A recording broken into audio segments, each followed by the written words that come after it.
The journey would take us through 3 countries. We'd do about 1,200 kilometers, all on these small bikes of ours. Mkuzi is about 300 kilometers from Durban. When we got there, I thought, oh no, oil's pouring out the bike. Later turned out it was just overfilled. We cruised the last 18 kilometers through really brilliant scenery, and the bikes were just humming. Nothing beats the perspective on a motorbike compared to a car with air conditioned, windows closed. We kept the speed at about 80 kilometers an hour. The idea was to take it easy and we'd just stop wherever we wanted to. The air was warm, the bikes were humming, life was good.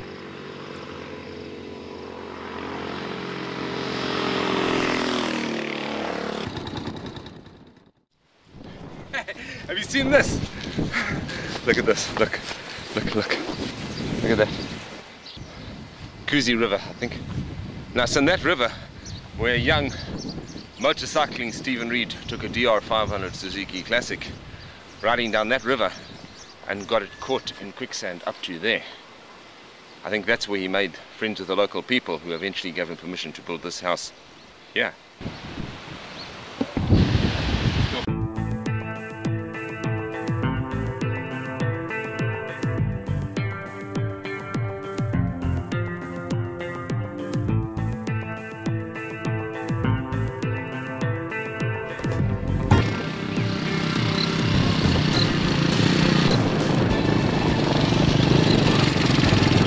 It's a great day for motorcycling today. Weather's cool, overcast, and it's only today that the real adventure begins, because after we cross the border post of the Setegi for Mozambique, that's when we discover whether the myths that we've heard are true or false. Up till now, it's all been known territory. This afternoon, Mozambique.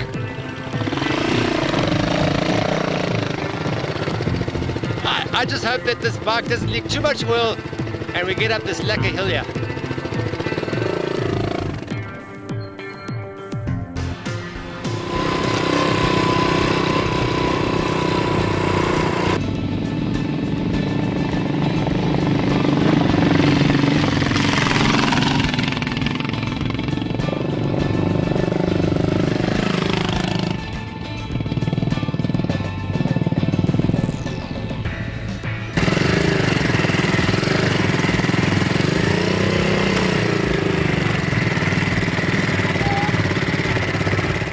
How we made this film, the camera shots, first of all I built this ramp thing that loaded on here, okay, but it didn't work out. I tried different positions, it just kept vibrating, so I had to hold the camera.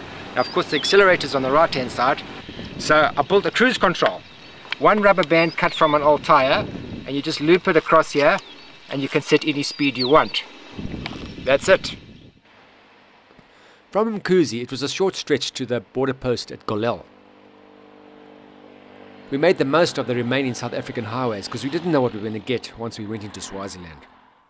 Up until this trip, I've lived with the belief that all you've got to do is get out of bed, that's a difficult one, and get the first 100 yards done.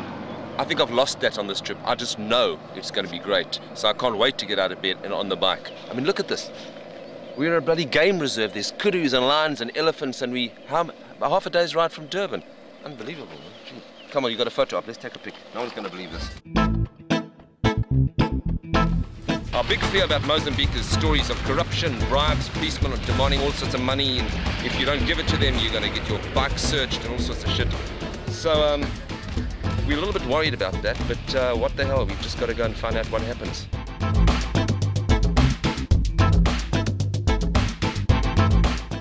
We crossed merely 3 meters into the border of Swaziland, and the oaks were all unsmiling, a little very, very dozy, and slowed up. So could this be what we're going to expect to find further afield?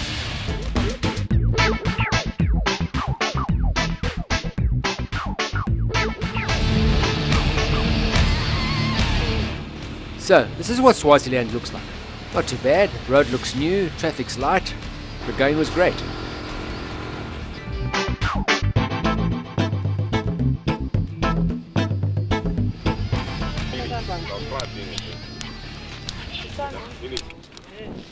When we saw these mini ladies, we couldn't resist. The minis were great, and it was a nice break from our aching shoulders and other body parts. Not a good idea to wear a backpack.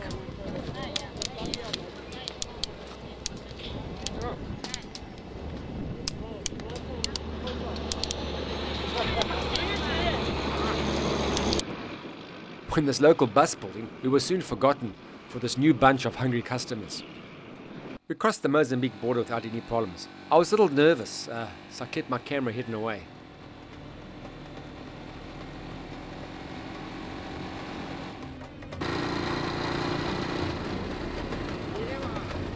We got to the outskirts of Maputo just in time for the daily afternoon rush. The first thing one notices, of course, is the contrast between rich and poor.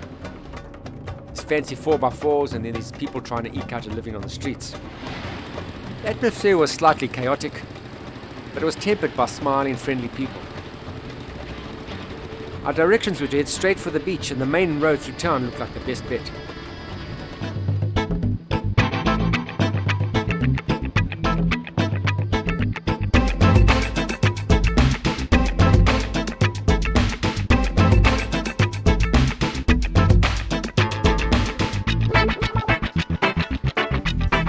Nothing can prepare you for arriving in Maputo for the first time.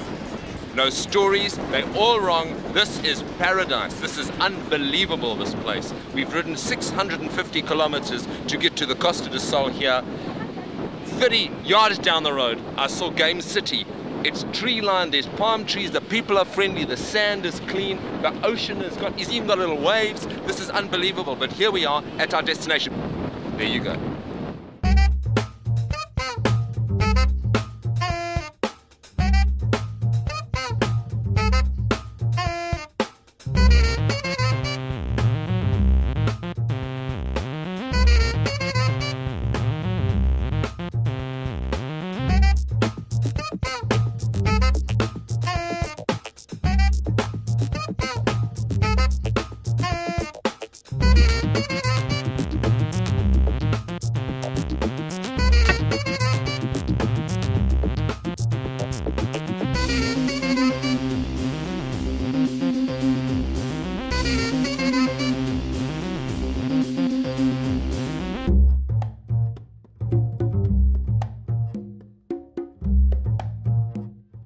The Costa do Sol, one of the main reasons why we had come here.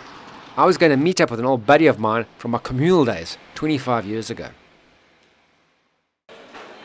Emmanuel Petrokakis is the owner of this establishment in Maputo. This was going to be our base for the next couple of days. I'm not sure if Manny is aware that he and the Costa do Sol have become somewhat of a legend in this tropical paradise. Well, we're not in paradise, we're in a prawn paradise. So it's a sort of conditional paradise. So Clive and I have come all the way to the Costa do Sol restaurant in search of paradise and the man inside the paradise. We meet Manny, and it turns out that Manny never wanted to be a restaurateur. He never wanted to do a commerce degree. Actually, what he wants to do is become an astronomer. So he sits here in paradise looking out to Mars. He's got an absolute passion for it. Not only that, when he talks about Greek philosophy, his eyes cloud over and he becomes another person. So this was a trigger for me because I suddenly realized that in as much as any journey is a metaphor, this journey is a metaphor for actually looking for that thing we all look for, which is your meaning in life and happiness. But today, the big trial happens. We're heading up north to a place that Manny has recommended, and it's a place called Maraquena, and on the road to Macaneta, and there we're going to find the elusive Galinha zambiziana. And when we find the Galinha zambiziana, Manny assures us that we will look over the river, look at the beautiful scenery around us and say, "Oh my God," and a voice will bellow from everywhere and say, "I am here, my son."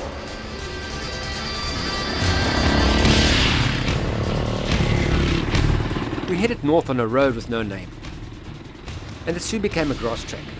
It didn't look like there'd been any traffic here in months. Was it possible that we were well and truly lost, and off the beaten track? We had no option but to just carry on in the stifling heat.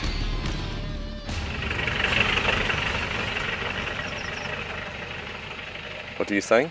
In the middle of nowhere is a traffic jam. Here we are. Evening. Like there's just no vehicles come along here. There's never a vehicle here. And I was saying, well, one thing about being here is that no one has any idea where we are. If we get lost or die, they're not going to find us. But next moment, bloody Land Rover turns up. Tucka, tucka, tucka, tucka, tucka. You can't say that you're not having an adventure with a big D. In fact, I'm sure you'll agree that this is exceeding our expectations of what this trip was meant to be. And we're only 20 k's north of Maputo. So a long way to Nairobi on this road.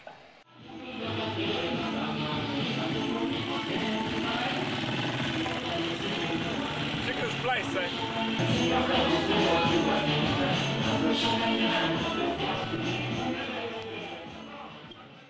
Yeah. And then is there the eat place where we can eat the restaurant? Yes. For this Yeah, mostly the right side. on the right side. Yeah, right side.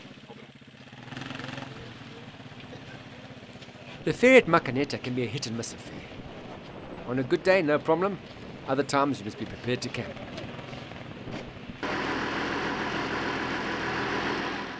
The locals rubbed shoulders with the 4x4 brigade as we waited to cross the Mkomati River.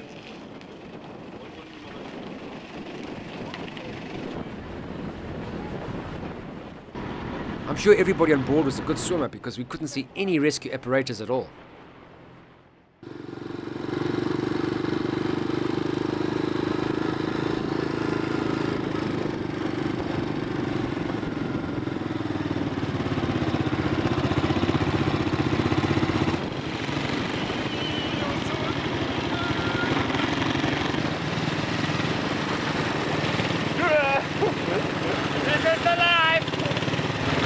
Once we'd crossed the river, the bushveld became sugar plantations and stuff. We could almost smell that Galinia zambiziana. Was this it? The famous home of the Galinia zambiziana?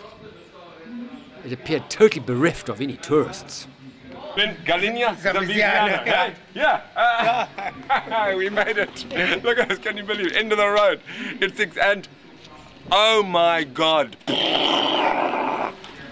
Yes, my son. Manny, you were right. 1 hour later, Galinia zambiziana. Chicken in coconut oil. Delicious. Bit nervous going through some of that sand, and thought we'd never get here, but it's been an adventure of a lifetime. We didn't have much time at the beach, and we soon had to head back to Maputo for our last night. This time the ferry at Makaneta was really packed, and we just managed to squeeze our bikes on. But it didn't look like we were going anywhere fast. There seems to be some kind of mechanism for lifting the door, which they need so they can float and don't sink, including my Chinese bike and Klaus Yamaha. And they kept on swapping one strip bolt to one strip nut and changing the spanners. I don't know if they got anywhere, but there seemed to be some activity. In the meantime, old Joe Sup in the background, who offered to take our bikes on his small little boat, is making good business.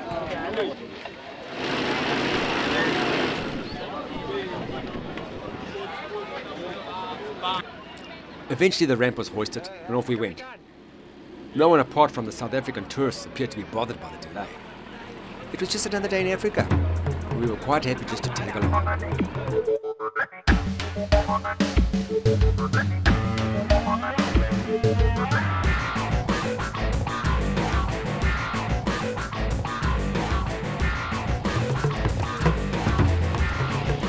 Six days had gone past in a flash. And as we motored home, each of us in our own little bubble, we went over the memories over and over again. We already began to make plans for the next adventure on 250 cc's.